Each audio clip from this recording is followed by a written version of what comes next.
And across the country, private equity firms and hedge funds have been trying to cash in on the housing crash. They've bought up thousands of foreclosed homes and then turned them into rentals. But now some renters have complained that their Wall Street landlords really aren't giving them a fair shot. Natasha Ganem reports. The first time the Lloyd family saw this rental home was the day they moved in last June. The young couple was expecting their fourth child and needed more space for their expanding family. I thought that it was wonderful. It was certainly an upgrade from where we were moving from, and I thought that it would be great for our family.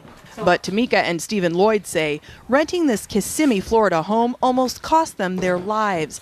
They claim the oven was defective and caught on fire as Tamika was cooking last December. When they went to grab the fire extinguisher, it didn't work. By the time the fire department arrived, the fire had damaged the house so severely they had to move to a hotel. Dealing with the situation with the fire and everything has been a nightmare for me and my family.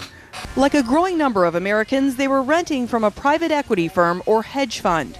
Their landlord was a subsidiary of private equity giant the Blackstone Group, known as Invitation Homes. Since 2012, the company purchased more than 40,000 homes in 14 areas across the country, hardest hit by the recession. A spokesman defines it as the leading company offering single-family homes for rent. It offers a high-quality rental experience that includes professional management and 24/7 emergency maintenance. You can call at any time, but they don't respond anytime.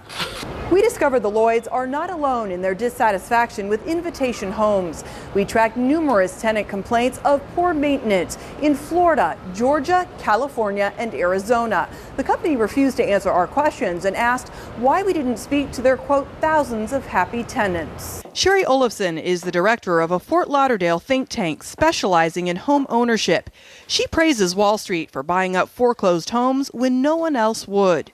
She says Wall Street's attempt managing homes scattered across the country is challenging. Probably one of the most troubling aspects of this is we don't really know what their end game is. We don't know if they know what their end game is. The Lloyds broke their lease with Invitation Homes this month. They say the company asked them to continue paying rent and living in the soot-covered house while contractors made repairs. They're just going to put a Band-Aid on all of this stuff and move the next family right in.